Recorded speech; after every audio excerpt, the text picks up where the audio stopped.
পৃথিবীতে বিশেষ করে বাংলাদেশের জন্য গতকাল একটি শ্রেষ্ঠ দিন গেছে।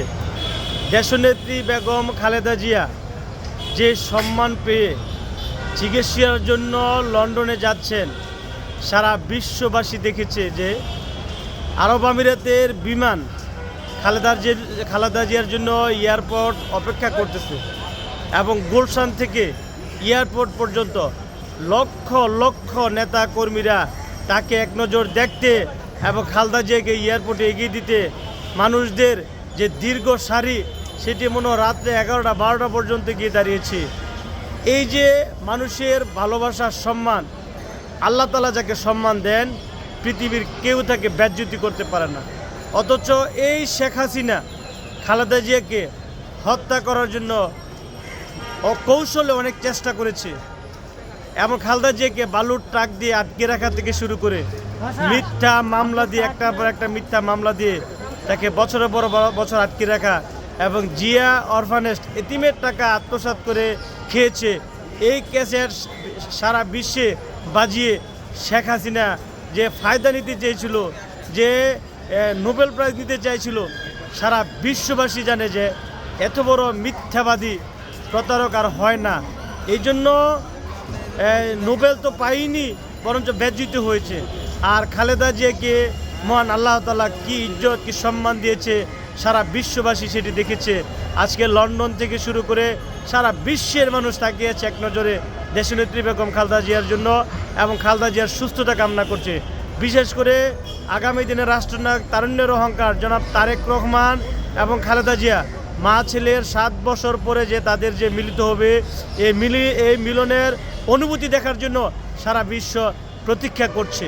অথচ শেখ হাসিনা বলেছিল শেখের পিঠে পালায় না, শেখ হাসিনা পালায় না। অথচ আমরা হেলিকপ্টার দেখিনি, শেখ হাসিনাকে পালিয়ে যেতে দেখেছি যে কিভাবে প্রাণ নিয়ে পালিয়ে বেঁচেছে।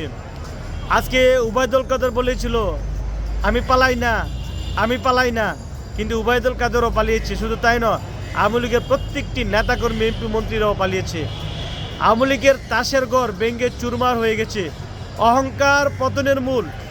এই শেখ হাসিনা বলেছিল দেশনেত্রী বেগম খালেদা জিয়াকে পদ্মার পানি থেকে ইউনূসকে এবং খালেদা জিয়াকে চুবাবে, টুপ করে ফেলে দিবে।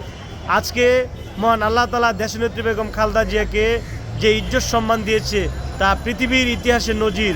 মর্যাদাবান মানুষের মর্যাদা আল্লাহই রাখে। আর তারেক রহমানকে নিয়ে যে কটূক্তি এবং তারেক রহমানকে বাংলাদেশে দৌড়ে এনে বিচার করার জন্য হাসিনা সর্বাত্মক চেষ্টা করেছিল, কিন্তু তারেক রহমান সম্মান নিয়ে বীরের বেশে বাংলাদেশে আসবে। সারা বাংলাদেশের মানুষ সেই দিনটি প্রতীক্ষায় আছে। এই জন্য রাজনীতিতে অহংকার পতনের মূল। বাংলাদেশ কারো বাবার না, এটি জনগণের। জনগণকে যে ভালোবাসবে সে মর্যাদা পাবেই। আর মহান আল্লাহ তাআলাকে যে ভালোবাসবে আল্লাহ তাআলা তার সম্মান মর্যাদা বৃদ্ধি করে দেবে। আজকে শেখ হাসিনার জন্য পৃথিবীর সবচেয়ে দুঃখের দিন যে খালেদা জিয়া এত সম্মান নিয়ে যখন বিদেশে যাচ্ছে, লক্ষ লক্ষ নেতা কর্মীরা তার গাড়ি বহরের সাথে হাঁটছে।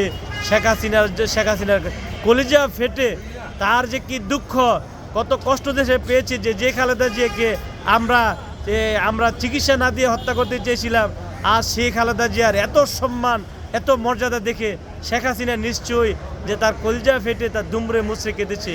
এই জন্য রাজনীতিতে জনগণকে ভালোবাসতে হবে, মানুষকে ভালোবাসতে হবে এবং মহান আল্লাহ তাআলার নির্দেশ মানতে হবে। তবেই সম্মান। রাজনীতিতে সম্মান আল্লাহ তাআলা দেয় এবং আল্লাহ তাআলা কেড়ে নেয়। এটি রাজনীতিবিদদের শিক্ষা হওয়া উচিত। আসসালামু আলাইকুম ওয়া রাহমাতুল্লাহি ওয়া বারাকাতুহু।